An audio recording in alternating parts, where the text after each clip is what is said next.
ko'p keldi kommentariylarda, ya'ni berib bo'lmaydi qo'yga degan. Bu nabarot hurmatli obunachilar, bug'doy bilan arpa bu asosan misol uchun bug'doy insonlarda misol uchun un chiqarilsa qo'ylarda eng kuchli yemlaridan biri hisoblanadi bu hurmatli obunachilar. Bu kunda ko'rishlaring mumkin hurmatli obunachilar, oldida oxirida ortib turadi. Ya'ni bu yemlar xohlaganda o'ziga kerakli holatda yemni yeydi. Bundan tashqari paytda biz hozir boshida sizlarga aytib o'tib ketganimdek, ya'ni pux berdik, hipiq berdik, ya'ni qo'ylarimizni qonini to'q tutib olish uchun yegizdik. Qachonki oshqozoni mana bunday to'lib olmagungacha qo'ylarimiz yeyishi to'xtamaydi, ya'ni ko'proq yeydi. Va o'sha bo'kishdan o'tgandan keyin bu qo'ylarimiz to'kmaga mana bunday holatga o'tgandan keyin bu qo'ylarimiz o'ziga kerakli miqdorda yeydi. Assalomu alaykum, Asilbek o'z kanali qadrli obunachilari, do'stlar. Mana bugun sizlar bilan qo'ylarimizni hozirgi kunda qanday o'zgaryapti va qanday holatda yemlar berilyapti, yangi obunachilarimizga bir yangilik qilib video rolik tayyorlaymiz. Birinchi bo'lib siz obunachilarimizga mana bu ya'ni yem pishiradigan narsa haqida aytib o'tib ketadigan bo'lsa, ya'ni qozonimiz haqida. Bu oddiy konteynerdan yasalgan maxsus yemlar uchun, yem pishirish uchun ishlab chiqarilgan. Mana bu yerda ko'rishlaring mumkin hurmatli obunachilar, bu garelka. Ya'ni bu garelkada mana bunday apparat bor. Mana shu apparat fudab turadi va bu qo'yimizni yemini tezroq pishirishga, ya'ni xokalarni pishirib, tezroq qaynatib, mana shu yemimizni tayyor holatga olib keltirish vazifasini bajaradi. Hozirgi kunda qo'ylarimiz necha pul va necha gram va qancha yeyapti degan savollarni xudo xolasa aytib o'tamiz. Va birinchi o'rinda ko'pchilik obunachilarimiz tomonidan beriladigan savollardan bo'layotgan biri bu bug'doy bilan arpani pishgan holati bo'lmaydi degan savollar ham juda ham ko'p keldi kommentariylarda, ya'ni berib bo'lmaydi qo'yga degan. Bu nabarot hurmatli obunachilar, bug'doy bilan arpa bu asosan misol uchun bug'doy insonlarda misol uchun un chiqarilsa qo'ylarda eng kuchli yemlaridan biri hisoblanadi bu hurmatli obunachilar, arpa bilan bug'doy.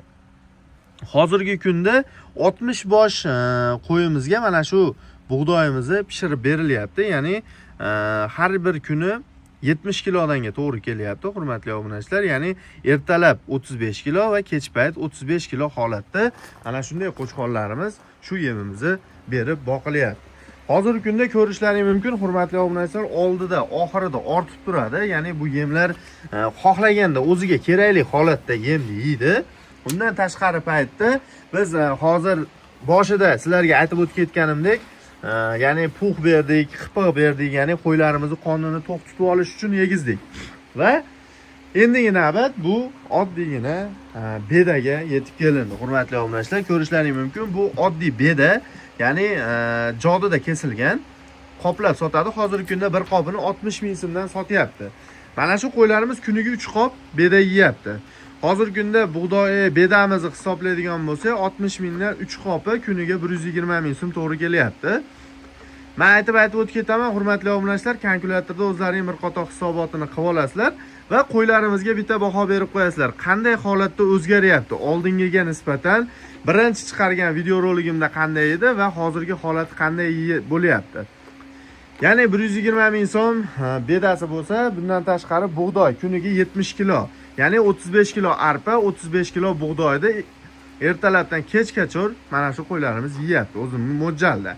70 kilosi 4 ming so'mdan hozirgi kunda bug'doyni ham, arpani ham 4 ming so'mdan olib yegizilyapti.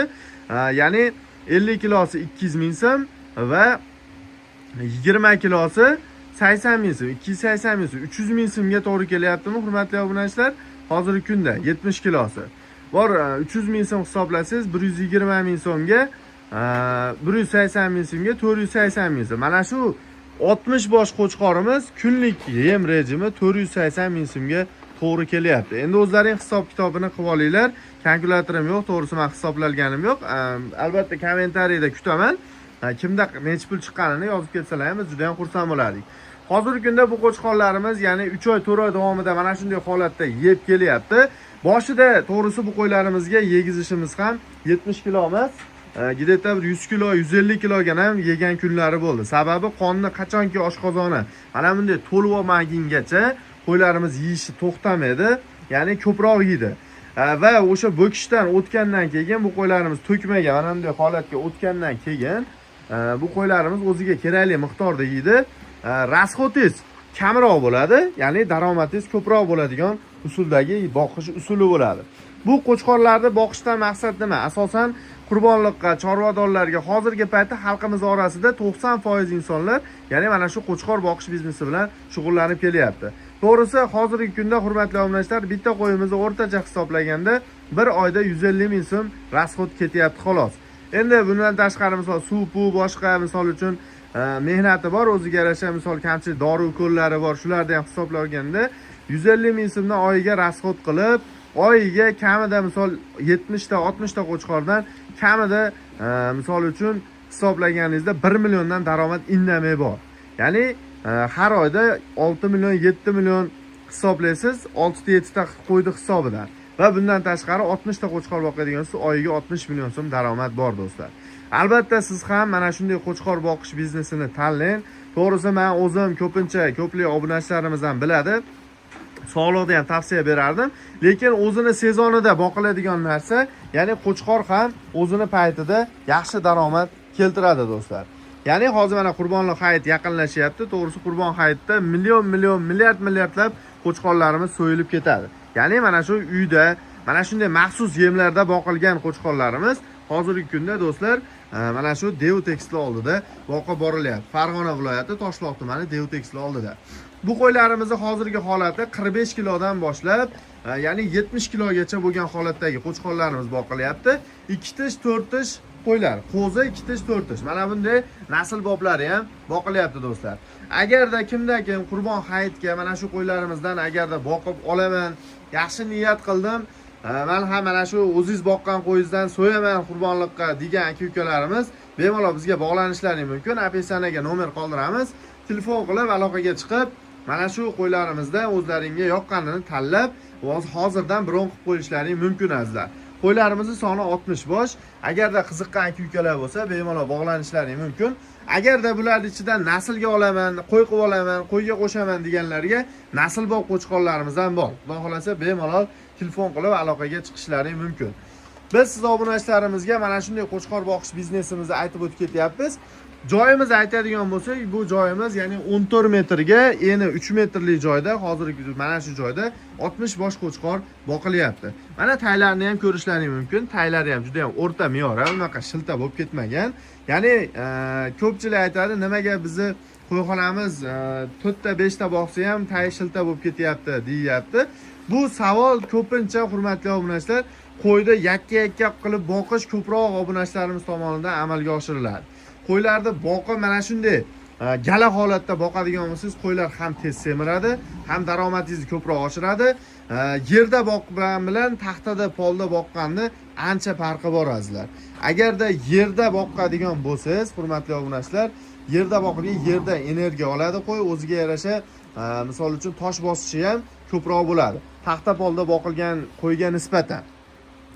Hurmatli obunachilar, siz ham agarda qo'chqor boqishni niyat qilgan bo'lsangiz, hozirroq kommentariyaga yozing, niyat qildim inshaalloh. Bizga ham mana shunday qo'ylardan kamida 100 ta 200 ta boqishlik nasib qilsin deb kommentariya yozib qoldirishni unutmanglar. Biz siz obunachilarimizga qurbonlikqa tayyor holatga kelgan, xudo xolasa 200 bosh qo'chqorlarimizni ham olib kelganmiz. Ertaga xudo xolasa to'liq videoda mana shu kanalimizga joylaymiz. Bizni kuzatib borsalaring, xudo xolasa sifatli va garantiyali toza naslli qo'ylarni siz obunachilarimizga to'xtamay chiqarishga harakat qilamiz. Like bosing, obuna bo'ling va bizni kuzatishda davom etingizlar. Xudo xolasa mana shu qo'ylarimizni qiziqqan aka-ukalarimiz bo'lsa, bemalol bizga murojaat qilib, mana shu qo'ylarimizni uyda, jaydari usulda boqilgan qo'chqorlarimizni qurbonlikqa so'yib, go'shidan bir maza qilib yeymiz deganlarga tavsiya beraman do'stlar. Qo'ylarni qaranglar, janovorlarni. Mana hurmatli obunachilar, hamma yog'i go'sh bo'lib ketgan mana. Birma-bir mana ko'raverasiz xudo xolasa. Qo'ylarimizni yog'lari ham unaqa ko'p emas, go'shtdor qo'ylar hurmatli obunachilar. Xudo xolasa siz obunachilarimizga tavsiya beraman. Bemalol kelib, ko'rib, ustida xohlaganini, o'ziga yoqqanini tanlab bron qilib qo'yishlaring mumkin do'stlar.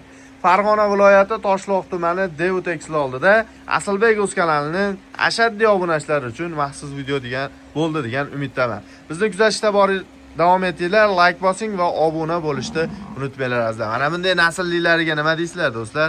Telefon qilaverasizlar. Ana shan qo'y boqaman degan akalarimizga video yuborib qo'yinglar do'stlar. Sog' bo'linglar, keyingi videoda ko'rishguncha omon bo'ling azizlar.